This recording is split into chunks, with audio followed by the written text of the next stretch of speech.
Friends, welcome to my YouTube channel Education Point. आज हम आपके इंग्लिश पेडागोजी के उन मोस्ट इम्पॉर्टेंट क्वेश्चंस को देखेंगे और प्लस विथ डिटेल्स देखेंगे।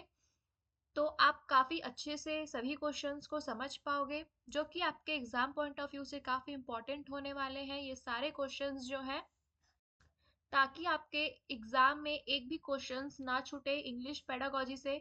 तो इस वीडियो को एंड तक ज़रूर देखिएगा। और अगर अभी तक आपने मेरे इस YouTube चैनल को सब्सक्राइब नहीं किया है तो ज़रूर से कर लीजिएगा, ताकि आपको ऐसे ही न्यू MCQs के साथ वीडियोस की नोटिफिकेशन जो है वो सबसे पहले मिल सके। तो चलिए देखते हैं first question. According to Vygotsky, children learn through social interaction with peers as a language teacher one should. मतलब इस क्वेश्चन में आपसे पूछा जा रहा है कि वाइगोत्स्की के अनुसार बच्चे अपने ग्रुप पीयर्स यानी कि ग्रुप्स होते हैं ना, मतलब अपने साथियों के साथ सामाजिक संपर्क है ना, सोशल इंटरेक्शन के माध्यम से सीखते हैं। है ना, ये किसका कहना था? तो वाइगोत्स्की का कहना था कि बच्चे जो है वो सोशल इंटरेक्शन यानी कि सामाजिक संपर्क के माध्यम से, है ना, और ग्रुप में अपने साथियों के साथ सीखते हैं। तो एक भाषा शिक्षक के रूप में आपको क्या करना चाहिए, है ना, ये पूछा गया है इसमें। ऑप्शन देख लेते हैं। ऑप्शन ए है plan your lesson where they can sit individually and work to avoid interaction and their talks in the class.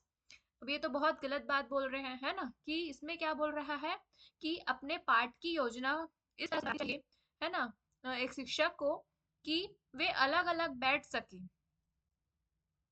बच्चे जो है क्या हो सके, अलग अलग बैठ सके और कक्षा में बातचीत और उनकी बातचीत से बचने के लिए काम कर सके। तो ये तो बहुत गलत हो जाएगा, है ना, क्योंकि अकॉर्डिंग टू वाइगोत्स्की हमें बताना है, एक शिक्षक के पॉइंट ऑफ व्यू से भी बताना है।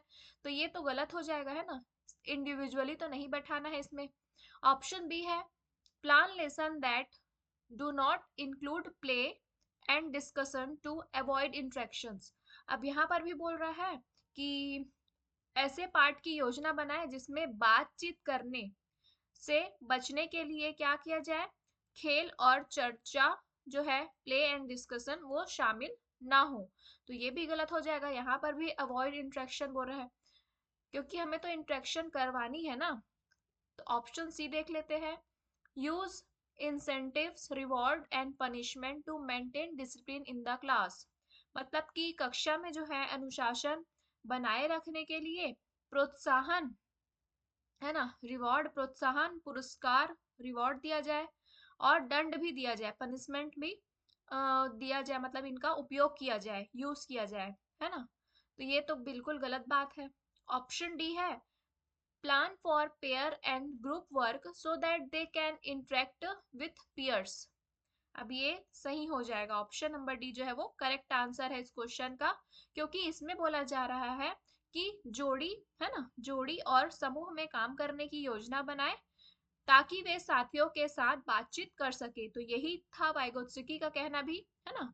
According to Vygotsky social interaction करवाना था बच्चों के से, है ना, एक साथ बैठा कर उन्हें।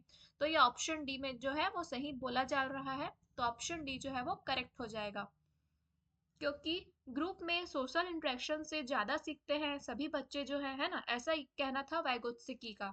तो यहाँ पर जो है इंटरेक्ट विथ पियर्स, है ना, पेयर ग्रुप बनाओ, ग्रुप वर्क दो ताकि वो क्या कर सके, इंटरेक्ट कर सके। तो ऑप्शन डी जो है वो करेक्ट आंसर है। नेक्स्ट है who is strongly maintains that language is learned by imitation of stimuli and reinforcement of correct responses।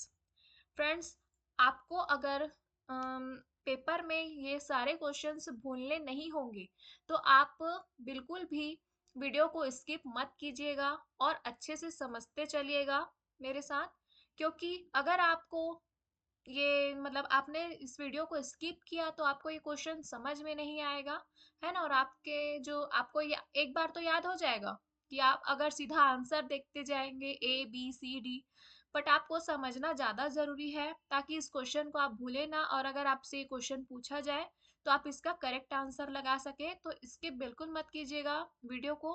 मैं पूरी कोशिश करूंगी कि सभी क्वेश्चंस को आपको डिटेल में समझा सकूं। तो इस क्वेश्चन में आपसे पूछा जा रहा है कि जो मतलब कि कौन जो है who is strongly maintains that, मतलब कि कौन दृढ़ता से मानता है कि जो भाषा है ना, भाषा जो है उत्तेजनाओं, स्टिमुले मतलब क्या हो जाएगा, इसका मतलब होता है उत्तेजना या फिर उद्दीपक भी हम इसे कह सकते हैं। ठीक है, तो भाषा उत्तेजनाओं की नकल और सही प्रतिक्रियाओं के जो है सुदृढ़ीकरण द्वारा सीखी जाती है, reinforcement of correct responses. Option देख लेते हैं, ये किसने कहा है, ये पूछा है। ऑप्शन ए है Albert Bandura, option B Kurt Lewin, option C Tolman, या ऑप्शन डी है आपका बी एफ स्किनर। तो इसका करेक्ट आंसर हो जाएगा ऑप्शन नंबर डी, है ना। अगर आपने बी एफ स्किनर को अच्छे से पढ़ा है तो आप इसका एक मतलब एक वर्ड देखकर भी आप इसको सही आंसर लगा सकते हैं, है ना।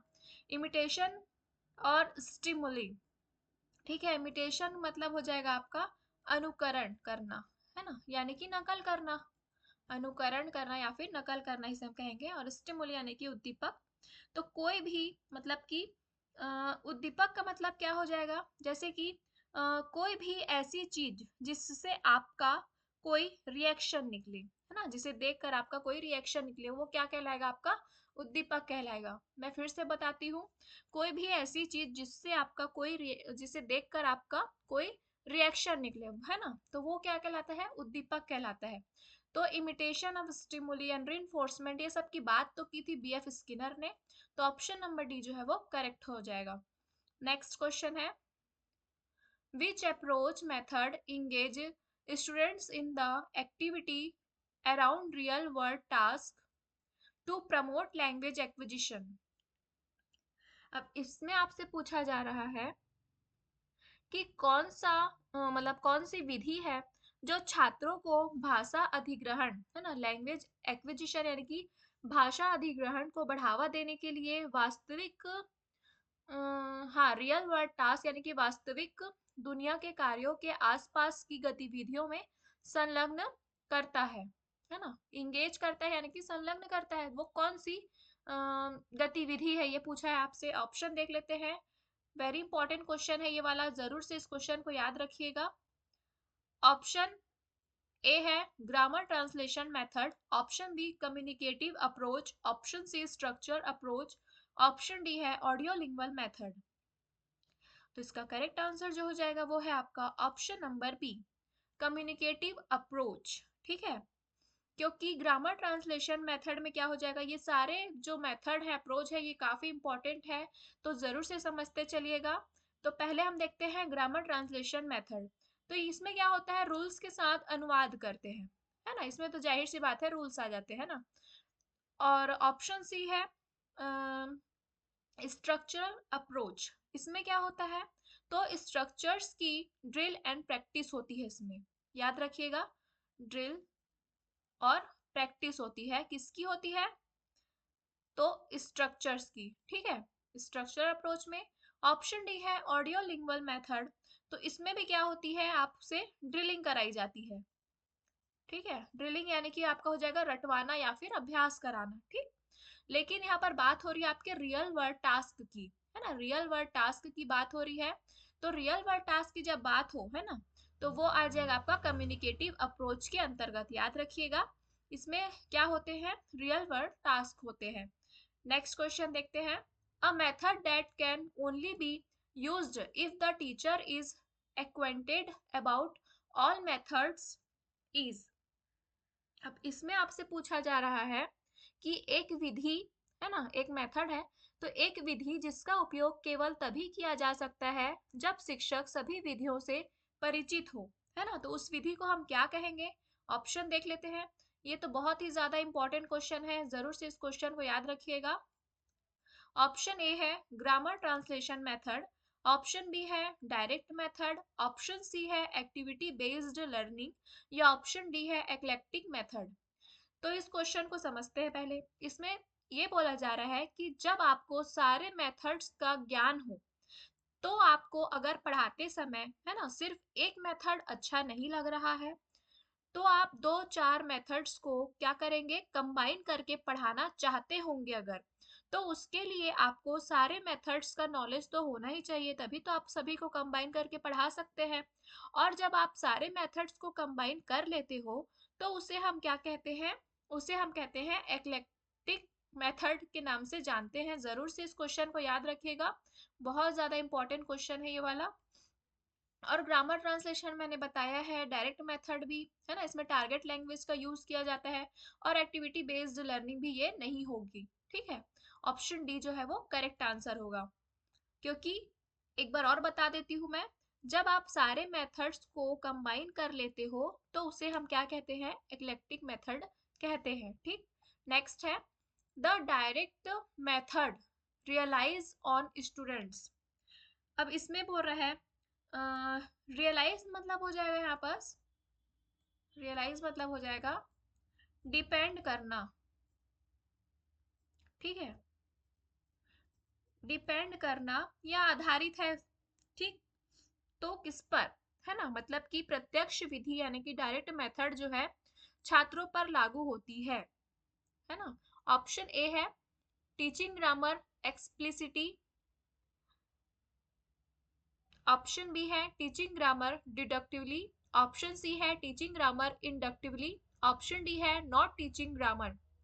तो यहाँ पर रियलाइज की बात हो रही है ना, यानी कि डिपेंड करना आधारित है किस पर, जो डायरेक्ट मेथड है वो। तो इसका करेक्ट आंसर हो जाएगा option number C, direct method जो है आपका टीचिंग ग्रामर इंडक्टिवली पर आधारित है एक प्रकार से। ठीक है, डिपेंड है, क्योंकि इंडक्ट डिडक्टिवली और इंडक्टिवली के बारे में, यानी कि डिडक्टिव मेथड और इंडक्टिव मेथड की बात हो रही है यहाँ पर एक प्रकार से, है ना। तो आपका डिडक्टिव क्या हो जाएगा, ये होता है, इसको हम कहते हैं हिंदी में निगमन विधि। किस नाम से जानते हैं, निगमन विधि। और इसमें जो है रूल्स टू एग्जाम्पल चला जाता है। ठीक है, रूल्स टू एग्जाम्पल चलते हैं इस विधि में। और आपका इंडक्टिव मेथड में इसको हम बोलते हैं आगमन विधि। याद रखिएगा, कंफ्यूज मत होइएगा, आगमन विधि। अब इसमें जो है आपका एग्जाम्पल टू रूल्स चला जाता है। ठीक है, तो आपका जो डायरेक्ट मेथड है ना, ये आपका टीचिंग ग्रामर इंडक्टिवली के अंतर्गत आएगा। नेक्स्ट क्वेश्चन देखते हैं, विच अप्रोच प्रमोट्स फ्लुएंसी। मतलब कि पूछा जा रहा है इसमें कि कौन सा जो है अप्रोच जो है वो प्रवाह, फ्लुएंसी का मतलब होता है आपका प्रवाह, है ना, प्रवाह को बढ़ावा देता है। ऑप्शन ए है स्ट्रक्चरल, ऑप्शन बी है communicative, option B behaviouristic, option D है whole language. Very important question है ये दोनों, आपका 6 नंबर का और 7 नंबर का। ठीक है, दोनों को जरूर से याद रखिएगा, कंफ्यूज नहीं होना है इस दोनों में। तो जब फ्लुएंसी की बात हो, है ना, प्रवाह की बात हो, तो इसका करेक्ट आंसर होगा आपका ऑप्शन नंबर बी, कम्युनिकेटिव, है ना। जब फ्लुएंसी की बात हो तब इसका सही आंसर हो जाएगा आपका कम्युनिकेटिव। फिर नेक्स्ट क्वेश्चन है, विच अप्रोच प्रमोट्स एक्यूरेसी। अब यहाँ पर एक्यूरेसी की बात हो रही है, यानी कि इसका मतलब है सटीकता, सटीकता से। ऑप्शन ए है structural, option B communicative, option C behaviouristic, option D whole language. तो जब आपसे एक्यूरेसी की बात हो, तो इसका करेक्ट आंसर हो जाएगा ऑप्शन नंबर ए, स्ट्रक्चरल। याद रखिएगा, जब भी फ्लुएंसी की बात हो तो कम्युनिकेटिव, है ना, आप बात करते हैं, है ना, कम्युनिकेट करते हैं, तो उसमें क्या होना चाहिए, प्रवाह होना चाहिए, है ना, प्रवाह पूर्णता होनी चाहिए। और जब एक्यूरेसी की बात हो, सटीकता की बात हो, तो स्ट्रक्चरल जो है वो बेस्ट आंसर होगा। तो ऑप्शन ए जो है वो करेक्ट है ना। एक्यूरेसी यानी कि सटीकता होती है आपके स्ट्रक्चरल में। नेक्स्ट है, तो नेक्स्ट क्वेश्चन देखने से पहले फ्रेंड्स, इसमें मैंने बहुत अच्छे लेवल्स के क्वेश्चंस लिए हैं इस वीडियो में, है ना। तो इस वीडियो को एंड तक जरूर देखिएगा। अगर अभी तक आप इस वीडियो को देख रहे हैं तो इसकी बिल्कुल मत कीजिएगा इस वीडियो को, क्योंकि आगे भी बहुत इंपॉर्टेंट क्वेश्चंस हैं इस वीडियो में। तो ये जो इंग्लिश पेडागोजी की सीरीज चल रही है, इसमें का आप एक भी वीडियो मिस मत कीजिएगा। आपके सीटेट एग्जाम के लिए सारे सीरीज जो है वो काफी इंपॉर्टेंट है आपके इंग्लिश पेडागोजी से। तो आपने मेरे पहले वीडियो को नहीं देखा है तो उस वीडियो को भी जाकर जरूर देखिएगा, क्योंकि इन्हीं सभी एमसीक्यू से ही आपके एग्जाम में जो है क्वेश्चंस बनेंगे और आपको डिटेल में समझने में भी आसानी होगी। तो सारे वीडियोस को जरूर देख कर जाइएगा एग्जाम से पहले। चलिए देखते हैं next question. The gap developed between teaching and the learning can be best field by.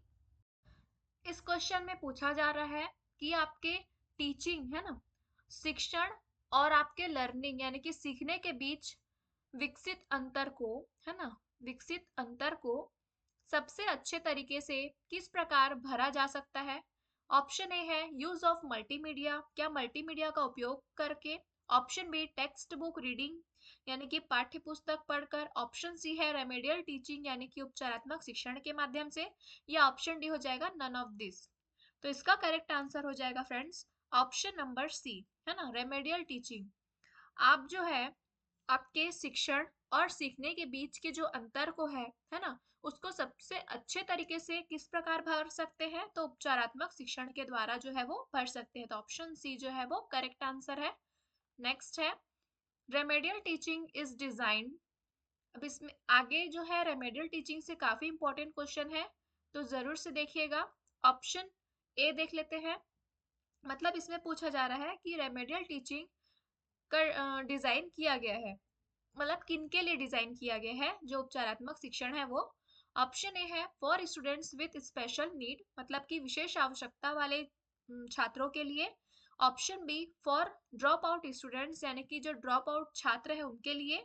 Option C for bright students to get good marks, या फिर प्रतिभाशाली छात्रों को अच्छे अंक प्राप्त करने के लिए। ऑप्शन डी है to support students who lag behind in academic performance, मतलब कि शैक्षणिक प्रदर्शन, है ना, एकेडमिक परफॉर्मेंस यानी कि शैक्षणिक प्रदर्शन में पिछड़ने वाले छात्रों का समर्थन करने के लिए। तो इसका करेक्ट आंसर जो हो जाएगा वो जाहिर सी बात है ऑप्शन नंबर डी जो है वो करेक्ट आंसर है।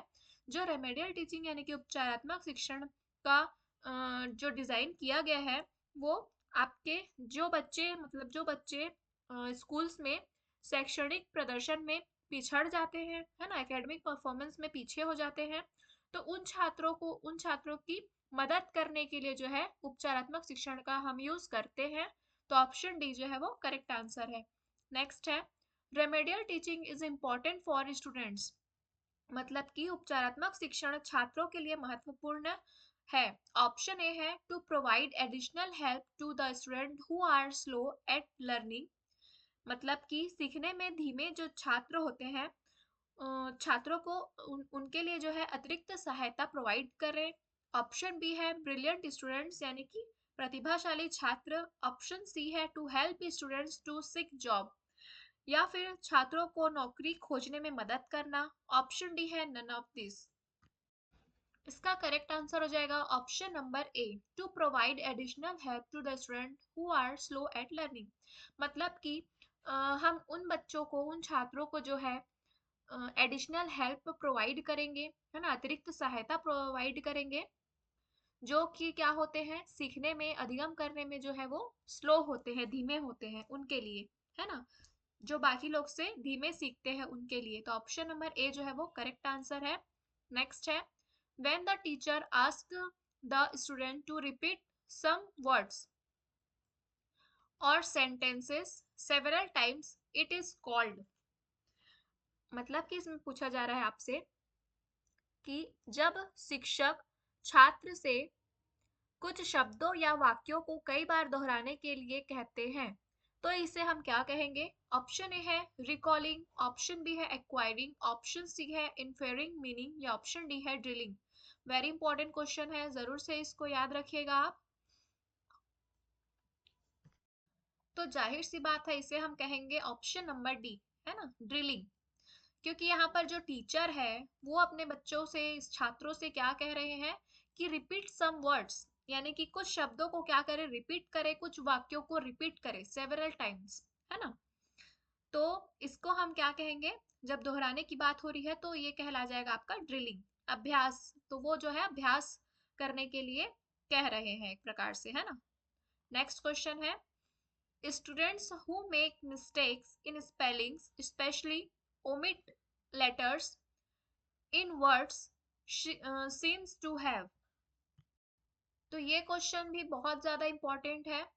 इसमें आपसे पूछा जा रहा है कि जो छात्र जो है वर्तनी में गलतियां करते हैं, है ना, स्पेलिंग्स में गलतियां करते हैं, विशेष रूप से शब्दों में अक्षरों को क्या करते हैं, छोड़ देते हैं, तो उनमें क्या लगता है, उन्हें हम क्या कहेंगे, है ना। और ओमिट लेटर्स, ये जो है इसका मतलब ही क्या होता है, तो इसका मतलब होता है कि विशेष रूप से शब्दों में क्या करना, अक्षरों को छोड़ देना। ठीक है, उसे ही हम क्या कहते हैं, ओमिट लेटर्स करते हैं, कहते हैं, मतलब कि अक्षरों को छोड़ देते हैं तब। तो ऑप्शन ए है locomotor disability, option B visual impairment, option C speech impairment, option D learning disability. तो इसको हम कहते हैं लर्निंग डिसेबिलिटी कहते हैं, इसको हम याद रखिएगा, यानी कि सीखने की ये जो है अक्षमता कहलाती है। ठीक है, जब बच्चे ऐसा करते हैं, तो ऑप्शन नंबर डी जो है वो करेक्ट आंसर है। नेक्स्ट है, if a student makes mistake while speaking in class, मतलब कि यदि कोई छात्र जो है कक्षा में बोलते समय गलती करता है। ऑप्शन देख लेते हैं, तो मतलब कि ऑप्शन है A, she he should not be allowed to speak in class, मतलब कि उसे कक्षा में बोलने की अनुमति नहीं दी जानी चाहिए। ऑप्शन बी है शी या फिर he should be told to learn grammar rules, मतलब कि उसे व्याकरण के नियम सीखने के लिए कहा जाना चाहिए। ऑप्शन सी है शी या ही should not B discouraged by the teacher, मतलब कि उसे शिक्षक द्वारा हतोत्साहित नहीं किया जाना चाहिए। या ऑप्शन डी है she slash he should not speak in class, मतलब कि उसे कक्षा में नहीं बोलना चाहिए। तो जब भी कोई छात्र कक्षा में बोलते समय गलती करता है, तो हमेशा याद रखिएगा शिक्षक को कभी भी उस छात्र को डिस्करेज नहीं करना चाहिए, है ना, मतलब कि उसे शिक्षक द्वारा जो है हमेशा प्रोत्साहित करना चाहिए, हतोत्साहित नहीं करना चाहिए, है ना। तो ऑप्शन नंबर सी जो है वो करेक्ट आंसर हो जाएगा। नेक्स्ट क्वेश्चन है, comprehensive in CCE implies that, मतलब कि सीसीई का फुल फॉर्म हो जाएगा कंटिन्यूअस कॉम्प्रिहेंसिव इवोल्यूशन, में कॉम्प्रिहेंसिव से तात्पर्य आपसे पूछा गया है। ऑप्शन देख लेते हैं, ऑप्शन ए है all the aspects of child's personality have to be observe, मतलब कि बच्चे के व्यक्तित्व के सभी पहलुओं का अवलोकन किया जाना चाहिए।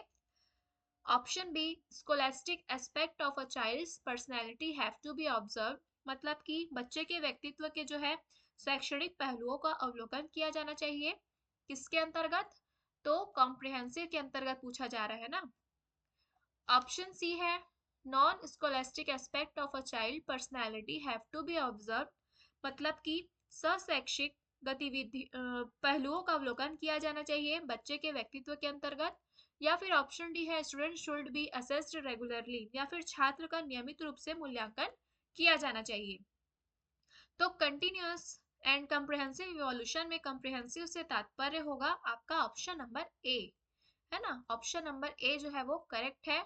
All the aspects of a child's personality have to be observed, है ना। इसमें केवल जो है स्कोलास्टिक नहीं होगा और ना ही केवल नॉन स्कोलास्टिक होगा, है ना, क्योंकि इसके अंतर्गत दोनों ही एस्पेक्ट आएंगे आपके। तो ऑप्शन ए जो है वो करेक्ट आंसर है। नेक्स्ट है, a child with learning disability would, मतलब कि सीखने की अक्षमता वाले बच्चे को, ऑप्शन ए है have difficulty in holding a pen, मतलब कि कलम पकड़ने में कठिनाई होगी। ऑप्शन बी है ओमिट वर्ड्स और लाइंस इन रीडिंग, मतलब कि पढ़ते समय शब्दों या पंक्तियों को छोड़ देगा वो बच्चा। ऑप्शन सी है डिस्प्ले स्पीच डिफिकल्टीज, या फिर बोलने में कठिनाई प्रदर्शित करेगा। या फिर ऑप्शन डी है hold book close to his her eyes, मतलब कि पुस्तक को अपनी आंखों के पास रखेगा पढ़ते समय। तो ये जो है वो काफी इंपॉर्टेंट क्वेश्चन है, जरूर से इसको याद रखिएगा, है ना। कई प्रकार से पूछ देता है आपसे, यहाँ पर लर्निंग डिसेबिलिटी की बात हो रही है, यानी कि सीखने की अक्षमता वाले बच्चे की बात हो रही है। तो और इसके पहले क्वेश्चंस में मैंने बताया है कि उसको क्या कहते हैं हम, तो उसको कहते हैं हम ऑप्शन नंबर बी है ना, ओमिट वर्ड्स और लाइंस इन रीडिंग, मतलब उसको होल्डिंग अब मैम इसमें डिफिकल्टी नहीं होगी, इसमें भी नहीं और इसमें भी नहीं। जो लर्निंग डिसेबिलिटी वाला छात्र है ना, सीखने की अक्षमता वाले जो बच्चे हैं, उसको जो है ओमिट वर्ड्स और लाइंस इन रीडिंग, मतलब कि पढ़ते समय शब्दों या पंक्तियों को क्या करेगा वो बच्चा, छोड़ देगा, है ना, सीखते सीखने सीखते समय। तो ऑप्शन बी जो है वो करेक्ट आंसर हो जाएगा, जरूर से इसको याद रखिएगा, है ना, आपके एग्जाम के लिए काफी इंपॉर्टेंट है ये सभी क्वेश्चंस। तो टोटल 50 क्वेश्चंस देखे हमने, आपके इन 15 क्वेश्चंस में कितने क्वेश्चन सही हुए मुझे कमेंट बॉक्स में कमेंट करके जरूर बताइएगा। अगर आपको ये वीडियो हेल्पफुल लगी हो तो please like share and subscribe to my YouTube channel and press the bell icon, जिससे कि आपको आने वाली न्यू वीडियोस की नोटिफिकेशन जो है वो सबसे पहले मिल पाएगी। तो बने रहिएगा मेरे साथ, आपके सी टेट के एग्जाम तक हम डेली क्लास लेकर आएंगे। तो चैनल को सब्सक्राइब करना तो बिल्कुल मत भूलिएगा, और ज़रूर से इस वीडियो को अपने दोस्तों के साथ शेयर कीजिएगा। Thank you for watching.